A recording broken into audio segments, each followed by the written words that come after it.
Country city. Right close to Hollywood, right?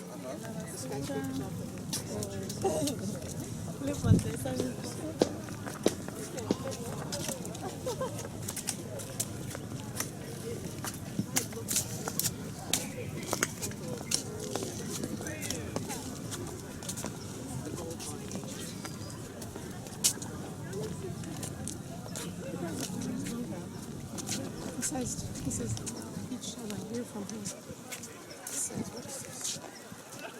Oh my God.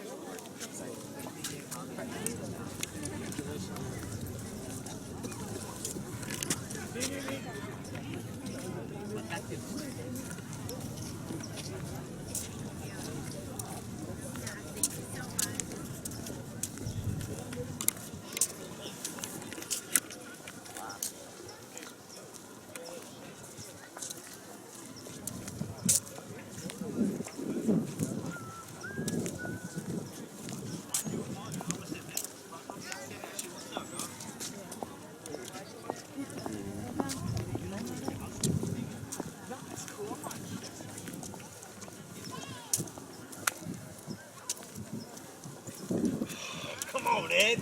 Sleeping, nigga. I'm not tripping off him. It's whatever. I'm done. Come on, I'm done. I'm not. I'm the one that's not done. You got in my motherfucking shape and said, don't touch him, nigga. I was like right here.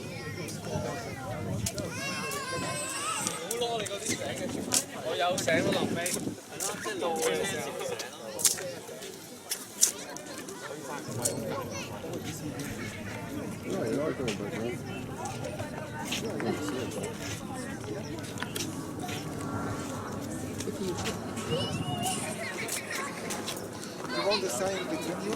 Yes. Yes. You have to tell me how to do it. Oh, the white button right there on the screen takes it.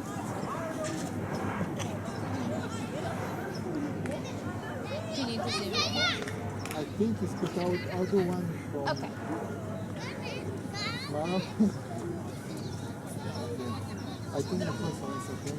I can do this one. So tired. So tired. That's the last one. Okay, that's good. Okay. Thank you. No, that's okay. That's fine.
Não, você não vai conseguir fazer igual você vai. Mas aí eu ponho no outro e levanto. Não, menina. Não, Olha. Não. Pode ser.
It's the same principle that we use to uncover all of these stars right here.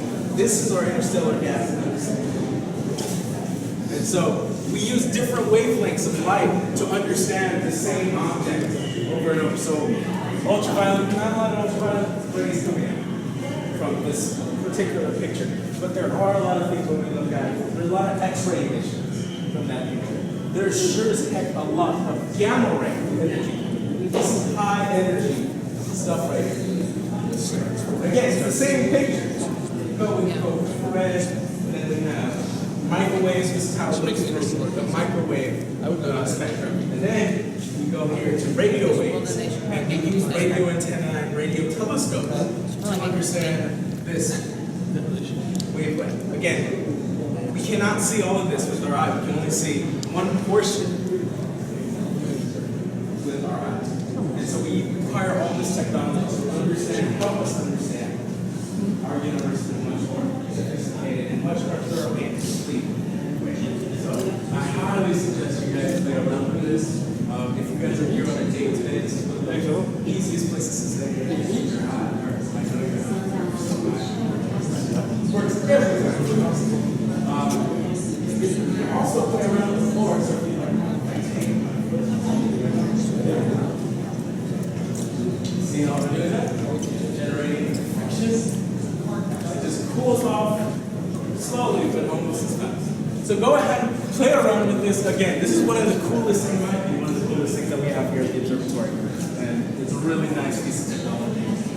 So with that said, thank you for listening to my little spiel about infrared and wavelengths. If you have any questions regarding space, astronomy, the observatory, please ask me at anything or feel that. You can ask any other questions that you have. That said, thank you for listening. Enjoy the rest of your day.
Sabi mo may suchinaro. ¿Quién sabe? Esta amiga. May I have your attention, please? The line for the 5:15 show in the Samuel Ocean Planetarium is forming on the west terrace, located outside on the west side of the building. If you have a ticket for the show, please make sure you join the line no later than 20 minutes prior to your show time. The doors will close promptly at showtime, and late seating or refunds for missed shows cannot be provided. Tickets may be purchased at the box office or kiosk. You don't want to miss the show.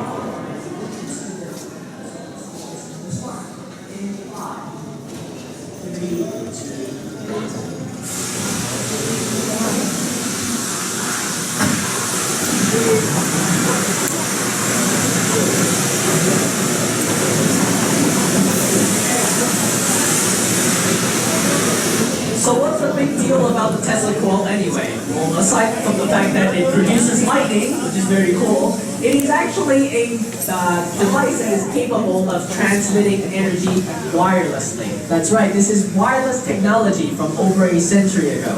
And to demonstrate this for you, we have lights that spell out Tesla coil in the front of the chamber. Those lights are not plugged in, they are not physically connected to any batteries or anything like that, and yet they light up as I activate the coils because they're receiving wireless energy directly from our Tesla coil. So pay attention to those lights as I activate the coil again in 3, 2, 1.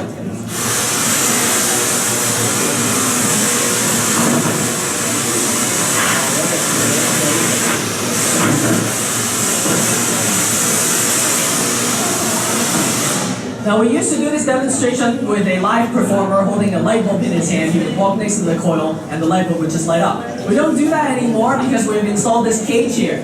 The purpose of this cage, well, the name of this cage is the Faraday cage.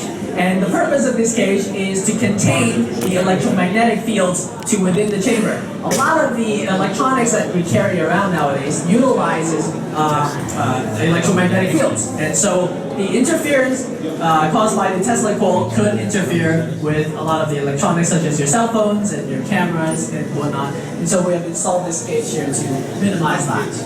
Now, as to the Tesla coil itself, how does it work? Well, it's pretty complicated, but fundamentally, it is a transformer. That means it isn't a generator. It does not generate electricity.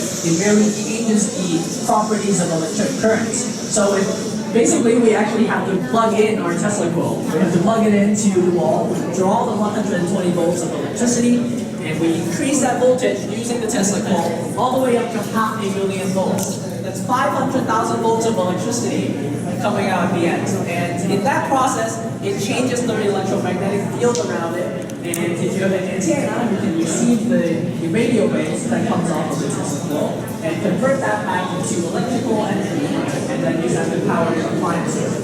So that's basically the idea of how it is. Let's give this another spark. 3, 2, 1.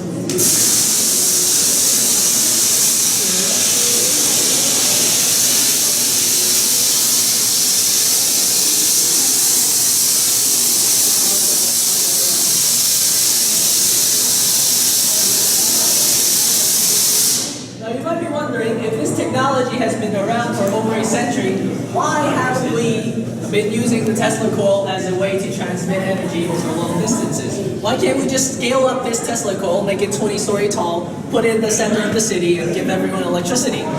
Well, one of the main problems with this is that the Tesla coil isn't very efficient in delivering that energy over long distances. And it suffers from something called the inverse square law, which is a physical law that says the farther you are from the Tesla coil, the less energy you receive from it. So it's problematic. Furthermore, the Tesla coil emits its energy in all directions, which means that a lot of that energy just simply goes to waste. And so it's not a very practical way to transmit energy over long distances. Nevertheless, it is still a very iconic piece of technology in the history of science. We have seen something like this featured in movies such as Frankenstein, for example. And if you just search up on YouTube nowadays, you can find tons of videos about homemade Tesla coils. So it's a very popular and iconic technology.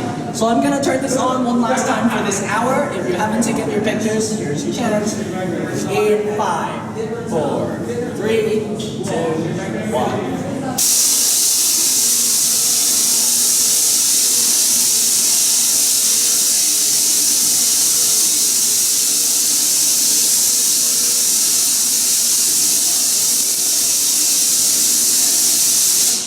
That is our Tesla coil demonstration. My name is Clive. I'm a museum guide. May I have your attention, please? We shall begin seating shortly for the 5:15 show at the Samuel Ocean Planetarium.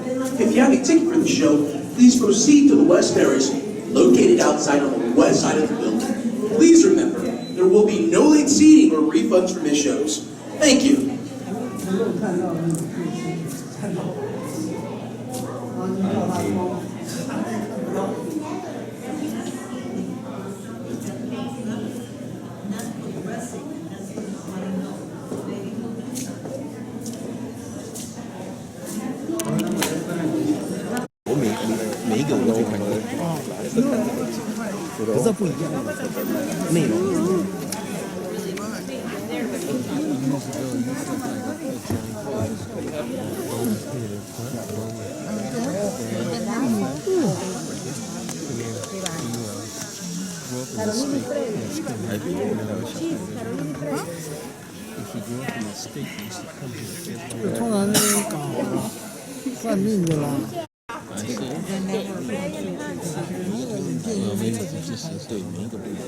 Maybe it was the distance. Because you were so close. Probably was.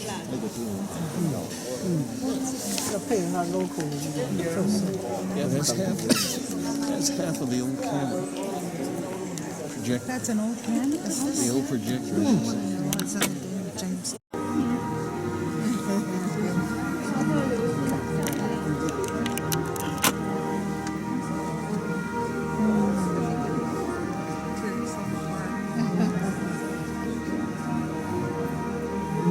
Welcome to the Samuel Ocean Planetarium at Griffith Observatory. Before our show begins, I'd like to point out the exit that you may use during the show in case you need to leave. It's the center exit located behind you and marked by the red exit sign. Please remain seated until the show is over. If, however, you must leave during the show, please remember that you cannot be readmitted. If you've not done so already, please be sure that your cell phones are turned off completely. Please no text messaging during the show. Your screen emits enough light to disrupt the program on the dome. Photography and recordings of any kind are prohibited during the show. You will be